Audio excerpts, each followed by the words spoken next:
Bom, tá aí a foto dessa pizza que já estava sendo devidamente ironizada nas redes sociais. É o presidente tentando fazer parecer que ele é um homem do povo. Olha só, tá lá a Assembleia Geral da ONU, todas as mordomias do mundo para as autoridades internacionais e ele está comendo pizza na rua. O que essa foto omite é o cartão corporativo, com o qual Jair Bolsonaro gastou 5 milhões e 800 mil reais. Isso é ser essa pessoa simples, de hábitos do povo, hábitos populares, né? A palavra que eu estava buscando. É claro que não, gastou milhões aí nas férias de Réveillon, gastou milhões nas férias de Carnaval, sem falar em escândalo de rachadinha, né? Que já falamos muito a respeito nesse programa. Então são gastos milionários com o cartão corporativo, mas a foto que vai ser divulgada para as massas de manobra, a foto que vai ser usada para propaganda eleitoral, é essa aí, do cidadão que, olha só, ele tem hábitos muito simples, assim como eu tinha lá o pão francês com leite condensado e tal. E a palavra simples, a palavra simplicidade, ela é bastante ampla, né? Então, eu não duvido até que as pessoas ricas, elas gostem de comer coisas que o povão também gosta. Agora, mesmo essas coisas, elas podem ser às vezes mais sofisticadas, né? Pode-se comer uma pizza melhor, pode-se comer a pizza lá em Nova York, né? Com o dinheiro público que leva essa comitiva, pode-se comer um pão melhor. E Jair Bolsonaro insiste em propagar essa imagem que faz parte desse populismo dele, do nós contra eles, os excluídos contra aqueles que são os detentores dos poderes político e econômico. Ele está lá no poder político há 30 anos e agora mais do que nunca, como chefe do poder executivo. Mas tenta aí propalar essa imagem para enganar quem ainda acredita. E toda essa discussão a respeito da agenda positiva a ser divulgada no discurso mostra justamente que existe uma carência de notícias positivas do governo. Não é nem sobre o governo, é do governo, da realidade. É claro que o governo propagandeia aí, por meio das suas claques, desses programas bolsonaristas, dessas bancadas, um monte de coisas que não existem, né, que fazem parte daquilo que eu estou chamando de segunda realidade, como é a expressão utilizada pelo filósofo Eric Voegelin. Então se fabrica aí toda uma realidade paralela, mas eles têm dificuldade, porque sabem que um discurso de repercussão internacional diante de autoridades do mundo inteiro, ele vai ser devidamente destrinchado. É claro que Jair Bolsonaro sempre coloca ali, ele não, né? Os ghostwriters dele, aqueles que escrevem o discurso para ele.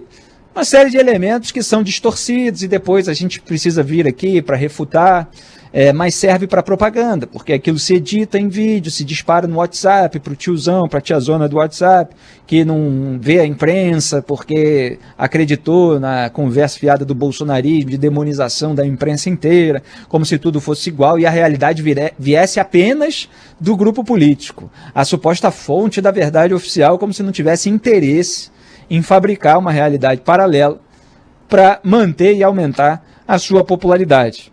Então, o tema das terras indígenas é um tema bastante sensível no cenário internacional. Jair Bolsonaro tem uma imagem terrível mundo afora, né? O Brasil se transformou num pária mundial, a imprensa mundial repercute notícias negativas o tempo todo, a gente vê o afastamento dos investidores que poderiam estar colocando dinheiro no Brasil, mas diante de toda essa instabilidade gerada pelo presidente, acabam se afastando.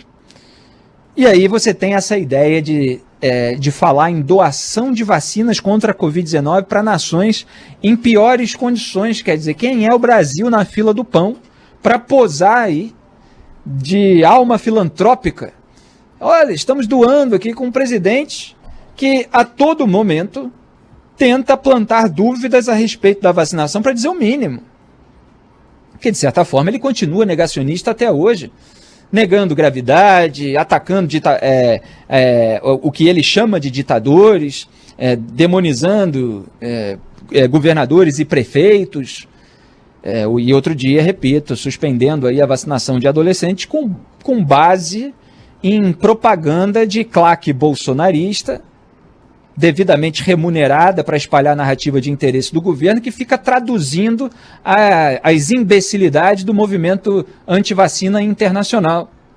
Aliás, escrevi um artigo sobre isso, né? Os mercenários da dúvida sobre a vacinação, mostrando de onde vem e o que é emulado aqui no Brasil em relação àquilo que está fazendo mal aos Estados Unidos. Nos Estados Unidos, repito, você tem algumas regiões que a taxa de óbito, de infecção, elas estão aumentando justamente porque as pessoas estão acreditando na retórica anti-vacina. Elas não se vacinam e se tornam o maior grupo de risco, que é infectado e eventualmente morre. É isso que acontece. Você tem um risco muito grande com a Covid-19 em regiões onde as pessoas acreditam nessa papagaiada. Isso é repetido, as pessoas ganham dinheiro aqui no Brasil para ficar repetindo esse tipo de asneira. Precisa vir a público, todas as autoridades, e aí você tem aquela turma que acha que sabe a verdade oculta por trás de tudo que estão dizendo, que é o apelo da teoria da conspiração. É uma maneira simplista de explicar e tal, e de fazer com que a pessoa se sinta parte de um grupo que sabe a verdade por trás, que conhece os objetivos por trás. E aí ela tem aquela sensação de pertencimento e ignora os fatos mais evidentes. Então, o que a gente tem no Brasil nesse momento? Alta do dólar, né, que é, em boa parte, responsabilidade do próprio governo federal, não atuou aí pelo equilíbrio fiscal, não atuou aí para avançar a reforma administrativa, a reforma tributária. Os textos que existem disponíveis nesse momento são reformas fake, né, que agravam determinados problemas, já falei disso aqui. Você tem a alta da gasolina, resultante também da alta do dólar, para além da alta do preço do barril do petróleo. Você tem alta de alimentos, a crise hídrica para a qual o governo não se preparou, porque é muito fácil ficar colocando culpa de crise. Os petistas faziam isso, colocavam a culpa da baixa da arrecadação na crise internacional. E agora os bolsonaristas fazem a mesma coisa. Qualquer elemento ali que fuja do normal, então a culpa inteira é desse elemento, como se o país não pudesse se preparar para esse tipo de eventualidade. Quando baixou o preço das commodities, os petistas foram lá e colocaram a culpa na crise internacional. Incharam o Estado, aumentaram os gastos públicos, contando com aquela arrecadação e não se prepararam para a eventualidade de aquela arrecadação baixar. Aí você tinha mais gastos do que a arrecadação, bom, aí você quebra, né? Isso é uma coisa básica. Qualquer pessoa que tem uma economia doméstica entende que ela precisa se preparar para um eventual cenário ruim. E aí quer todo o crédito lá do que aconteceu no começo, quando o cenário era positivo, e aí não quer a responsabilidade sobre o que acontece no final, quando o cenário é negativo. Então você tem aí a crise hídrica, que, enfim, atrapalha aí o movimento das turbinas, acaba encarecendo a energia elétrica também para o consumidor final, isso é repassado. Tem uma série de problemas que o Brasil está vivendo nesse momento, para além, repito, de toda a instabilidade provocada por aquele golpismo recente. Depois veio a arregada do presidente para o Alexandre de Moraes, intermediada pelo presidente Michel Temer. Você tem os problemas ambientais, queimadas na Amazônia, Pantanal, tudo isso que repercute muito mal no exterior. Então, Jair Bolsonaro vai passar um pano para o próprio governo, numa linguagem melhor, evidentemente, do que aquela que ele apresenta nas suas lives, porque é um texto que foi pré-elaborado e vai ter que andar ali na corda bamba para dizer alguma coisa mais próxima do verossímil. Mas vai ser complicado. E aí ele vai posar de doador de vacina depois de ele, repito, ter feito tanta campanha contra, ter ignorado a Pfizer, ter achincalhado a Coronavac, ter usado ali discurso de claque para suspender vacinação de adolescente. Quer dizer, o discurso não vai condizer com a realidade. Então vamos aguardar para ver o que sai daí.